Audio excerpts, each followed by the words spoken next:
red cell precursors, megakaryocytes, reactive fibrosis. So red cell polycythemia, megakaryocyte ET, and the fibrosis and the fibroblast, that is the primary myelofibrosis. And ultimately, all the three conditions on prolonged durations, and if not treated, even with treatment also, can have the risk of transformation to the acute myeloid leukemia. If not treated patients, the transformation to AML occurs early. If patient receives treatment, transformation to the AML is delayed, and patients may have a normal life. WHO criteria for the ET, this is very important. Sustained platelet count should be more than 4.5 lakh. Normal range of the platelet is 1.5 to 4.5 lakh.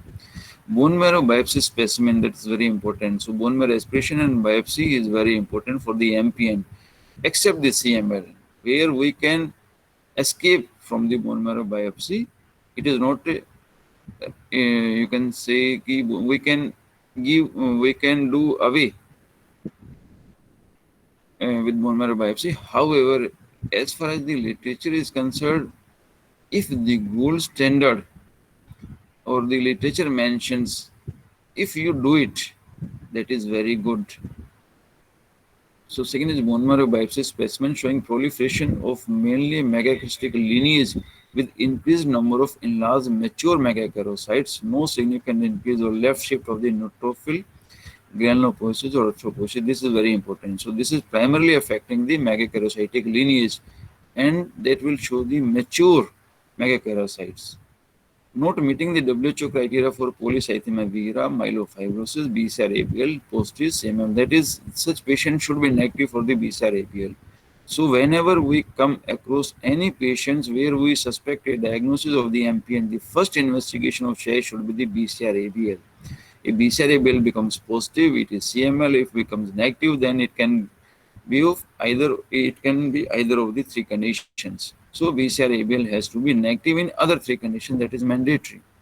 And fourth important is the demonstration of JAK2 mutations or similar mutations, because the JAK2 mutation positivity is seen around in 50% to 60% patients, around 50 to 60% patients of the ET actually. So other mutations include calreticulin mutation, then the MPL mutation. So all the four criteria should be there to diagnose the patients of the ET.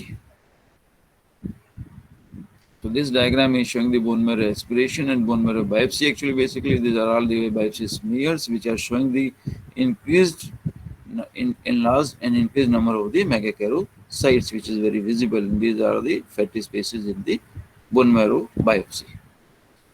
Clinical manifestations, many patients are asymptomatic. That is, most of the time it is diagnosed, it is picked incidentally on the CBC smear when the CBC is done for some other conditions. Major clinical manifestations, however, are usually related to the thrombosis. Thrombosis manifesting in the form of stroke, manifesting in the form of infarction, manifesting in the form of peripheral vascular disease also.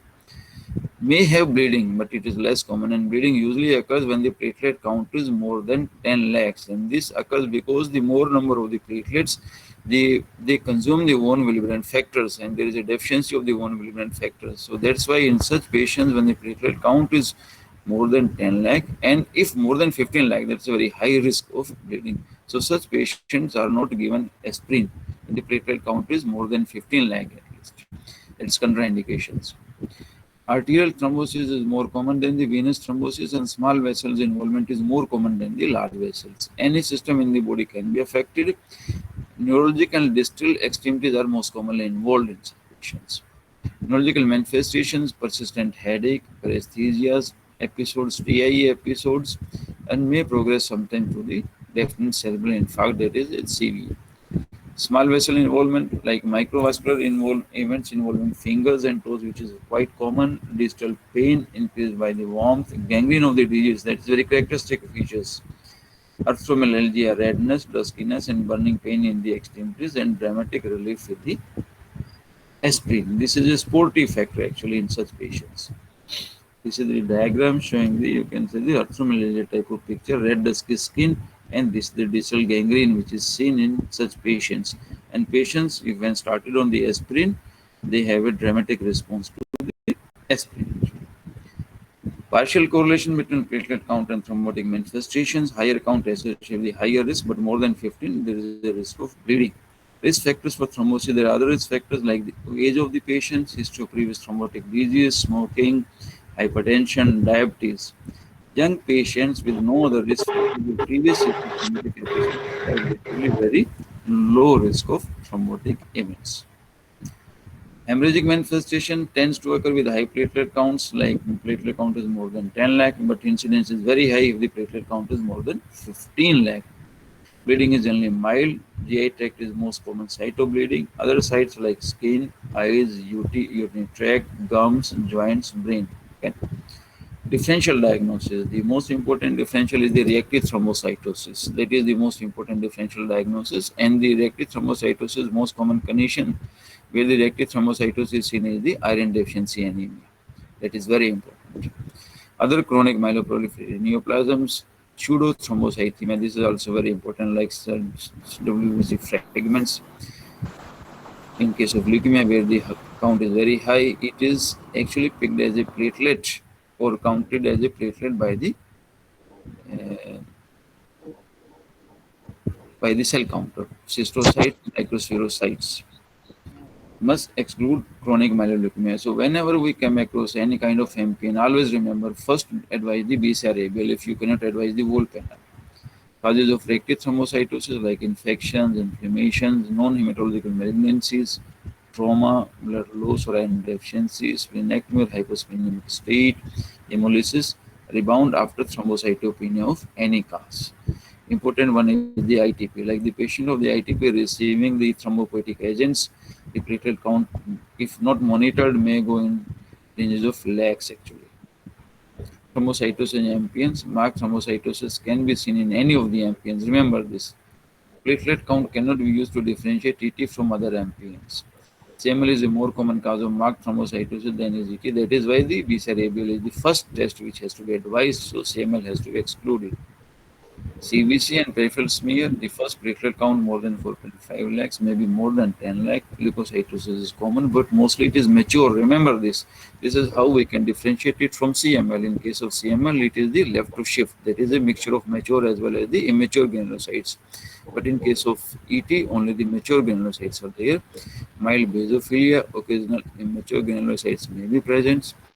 Hemoglobin is usually normal. This is also in CML patient also most of the time it is normal. But if long-lasting disease, mesosplenomegaly, then hemoglobin may be on the lower side. Giant and bizarre platelets on the smear are seen. This is the classical peripheral smear CBC where you are seeing the large, the platelet count is very high. The small dots are actually the platelets. These are the RBCs. These are the WBCs. So these are the platelets actually. So when to treat? First question, whom to treat? Older patients more than 60 years or patients with previous thrombotic episodes, treat the patient. If patient is young, less than 40 years, asymptomatic patients may not require treatment. He requires only monitoring. But there is a dilemma between the age of 40 to 60 years. In between, if patient is asymptomatic, usually not require treatment. However, if patient is carrying any risk factor, like if is hypertensive patient, is diabetic patient, is chronic smoker, he has a previous history of thrombotic episode like ischemic heart disease, TIA, definitely he will require the treatment. How to treat such patients? The control of platelet count reduces both thrombotic and hemorrhagic complications. So we have to maintain the platelet count below 4.5 lakhs. Treatment options include the hydroxyurea, aspirin, interferon, enagrilide, platelet apheresis. Although these five drugs which I have mentioned, except aspirin, all the drugs are going to reduce the platelet count. Aspirin is not going to affect the platelet count, but it is going to affect the manifestation of the thrombocythemia. Enagrilide, very specific drug, but it is very costly and it has some specific side effects also. So most of the time, enagrilide we are not using. We are using managing the patient with the aspirin only. However, if the patient is refractory to aspirin, platelet count are still rising, not controlled, we can use the enagrilides. This inhibits megakaryocyte maturation, lowers the platelet count. Main side effects are because of vasodilatation, inotropic effects, headache, fluid retention, palpitations. But it is less effective and it is more costly as compared to hydroxyurea. So usually we are at our center, or at, you can say, many centers, the hydroxyurea is the first drug of choice which is used in such patients. If patient is not responding to hydroxyurea or may require add-on treatment, when we can use interferon alpha or the enalapril. Platelet pheresis, this is a temporary measure of reducing the platelet count. Particularly, it is used when the platelet count is around 15 lakh and patient is presenting with the acute onset, severe bleeding or thrombotic manifestations. Then it is a temporary measure to reduce the platelet count by aphatic techniques actually. Next is the myelofibrosis. As the name suggests, fibrosis in marrow, that is myelofibrosis. It may be primary myelofibrosis, it may be secondary myelofibrosis. Primary myelofibrosis comes in the MPN, and secondary myelofibrosis is not MPN, but there are many causes for the secondary myelofibrosis. It can occur even in acute leukemias, it can occur because of the drugs, it can occur because of the other diseases which are infiltrating the bone marrow, like the Hodgkin lymphoma or even the non-Hodgkin lymphoma advanced stages. So for secondary myelofibrosis, we have to treat the underlying conditions. Underlying condition is treated, myelofibrosis is going to disappear. Primary myelofibrosis is a malignant disorders, and it is usually characterized by the meseosplenomegaly. So classically, there are, when we teach you what are the common causes of meseosplenomegaly, myelofibrosis is one of the conditions. Other conditions include the CML, chronic malaria, chronic Kala Azar. It is characterized by the extramedullary hematopoiesis also, because the marrow is fibrosed. So to survive the person, the extramedullary hematopoiesis occurs, but it is also dangerous to the patient because of the manifestations or organ dysfunction occurring at the extramedullary sites. Pathophysiology: excessive production of the growth factors by the neoplastic megakaryocytes and other cells. Growth factors stimulate fibroblast proliferation and production of the collagen. Fibroblasts are not part of malignant clone. This is very important. Fibroblasts are not the part of malignant clone, but the growth factors excreted from the fibroblasts are responsible for the proliferation, for the fibrosis in the marrow.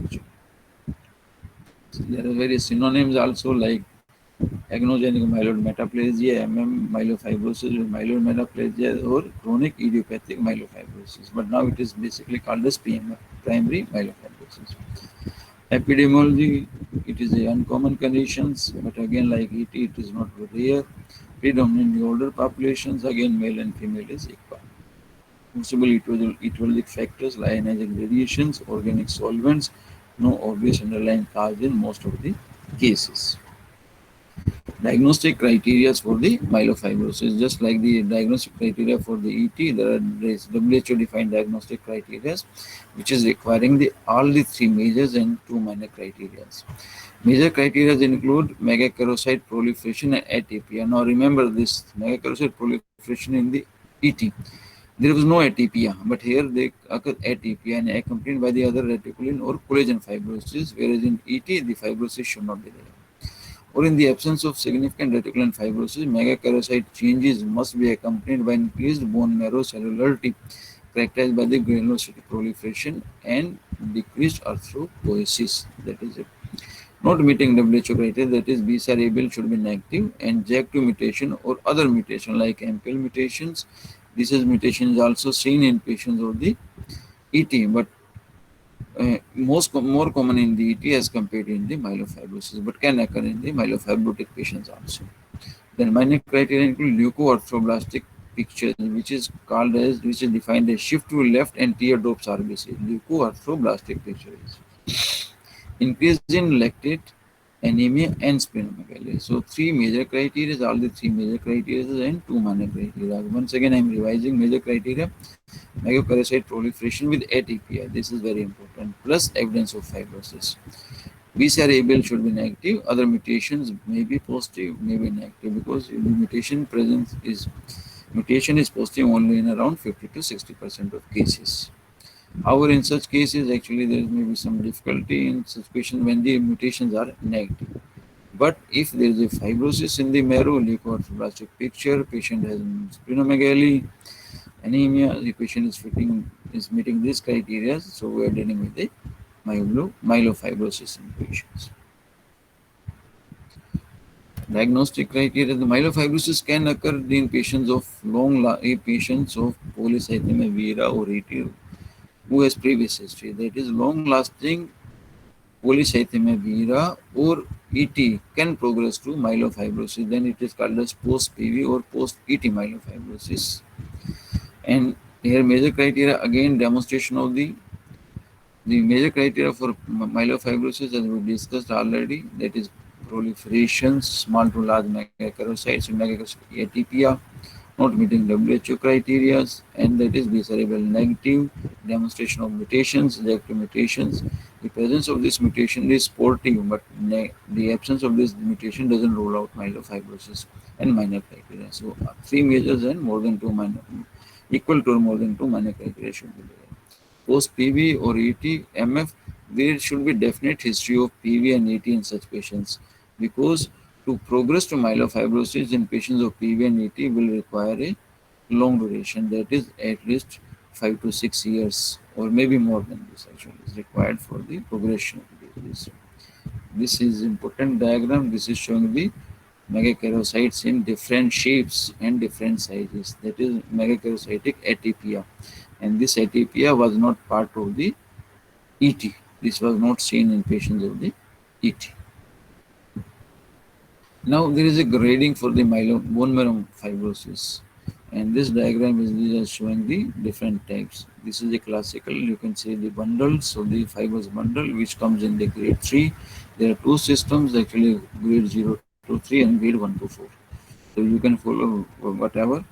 So grade 0 means only the scattered fine reticulin with no intersections, that is here and there, but without any intersections are not there. Basically, that is a grade 0. That is a normal phenomenon. So grade 1, loose network of reticulin with many intersections. Remember this. The grade 2 is many intersections are there. Grade 1 intersections are there. And grade 2, MF2, diffuse and dense increased reticulin with extensive intersections originating with focal bundles and or focal osteosclerosis. Here is the diffuse bundle. If the bundles of the fibers bundles are there, this is between the grade MF grade 3 on 0 to 3, grade or MF grade 4 on 1 to 4 grade.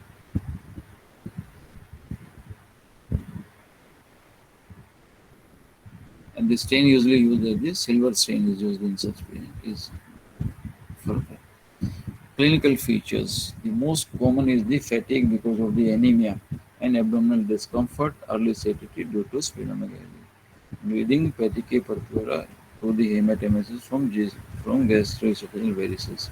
So clinical pictures almost resembles to patient of the CML actually.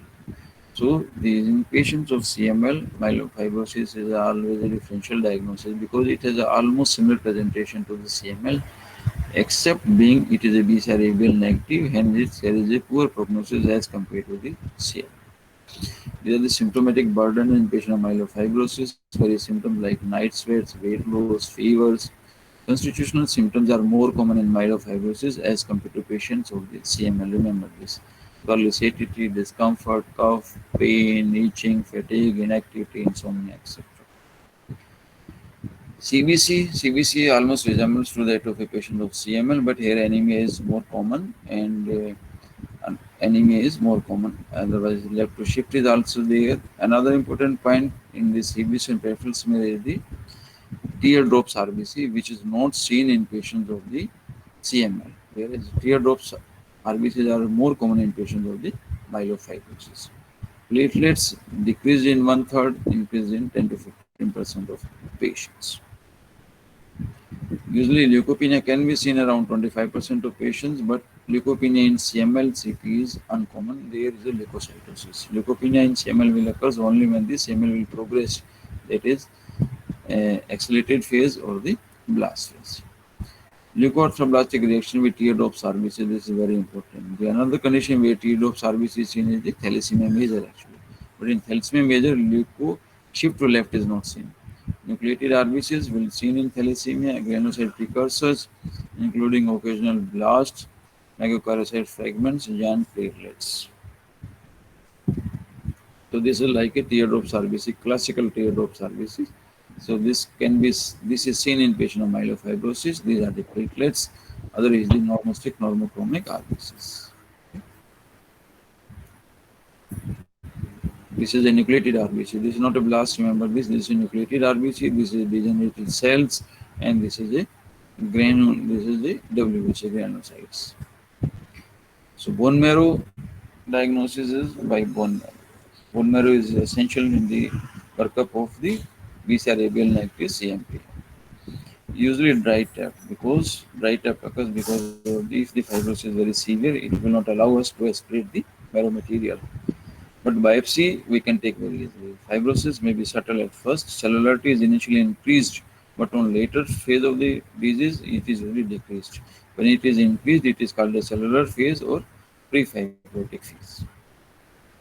Marked increase in megakaryocyte. This is very important, and megakaryocyte not only increase, but there is megakaryocytic atypia will be there.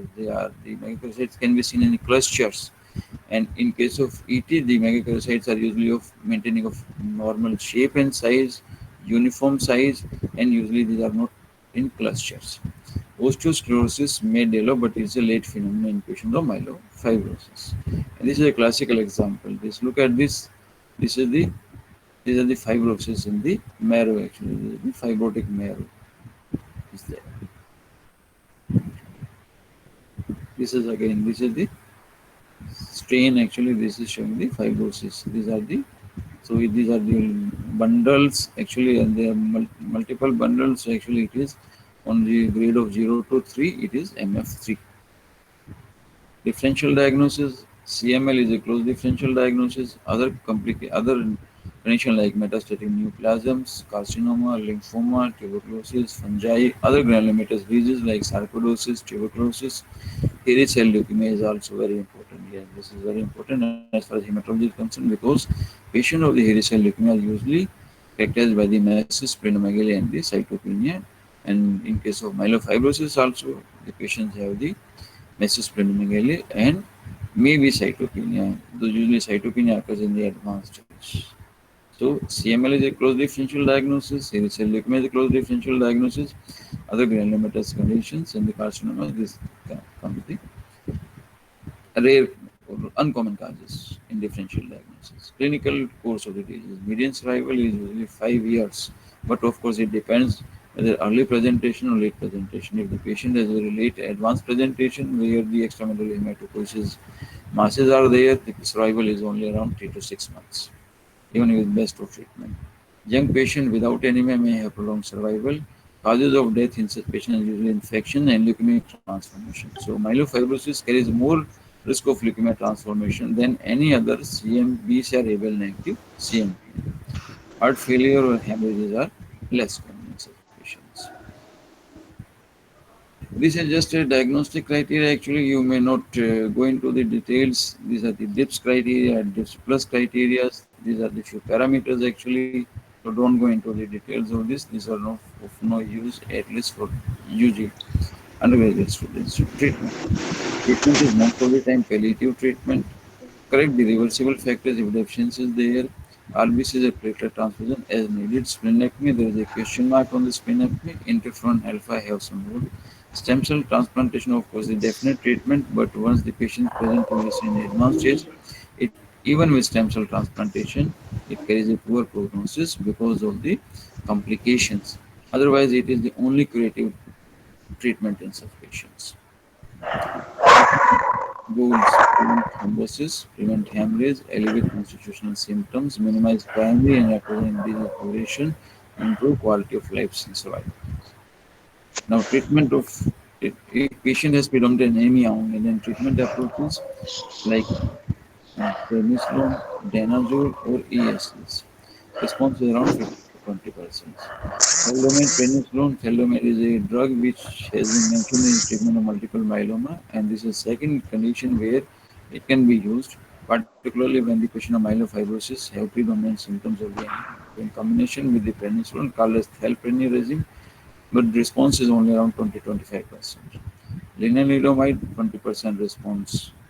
Splenectomy, 50 to 75% response, duration 1 year. But nowadays, usually splenectomy is not preferred in such patients because of its complications actually.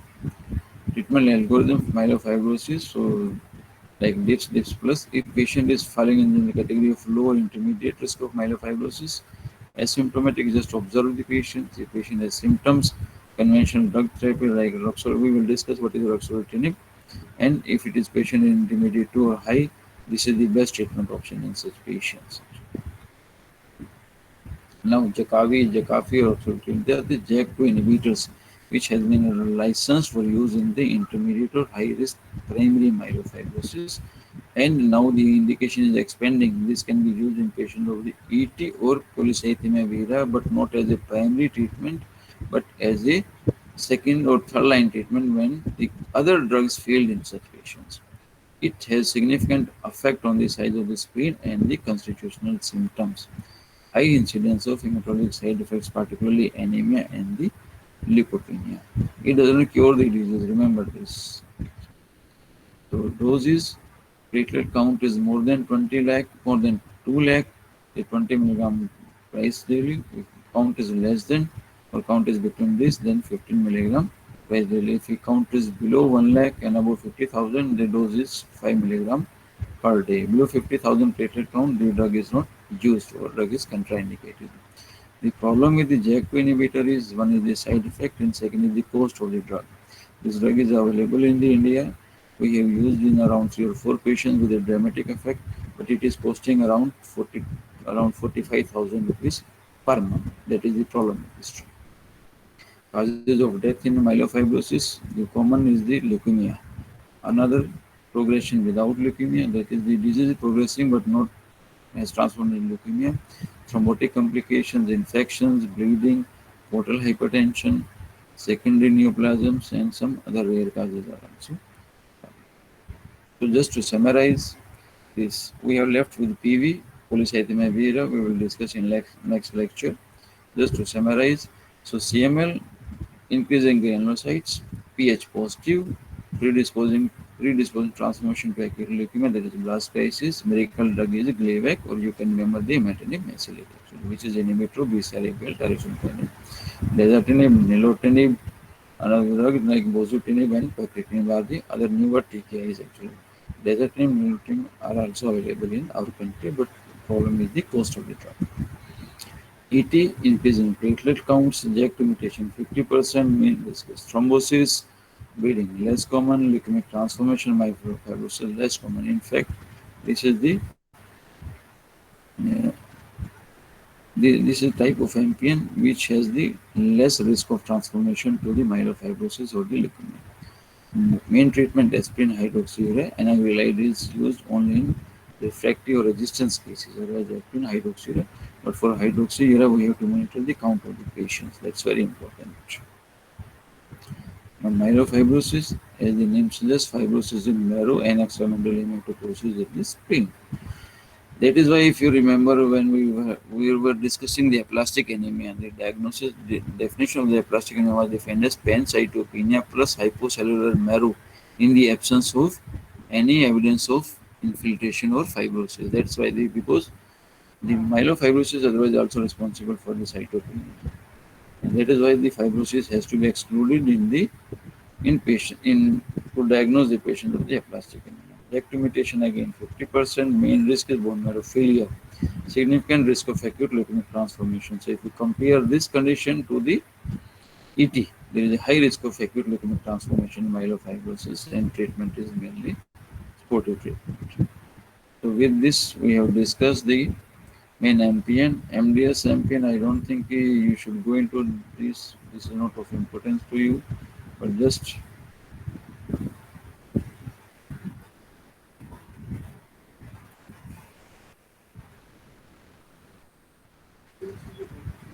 Attendance का क्या बोलूं, बताओ कैसे बोलूं?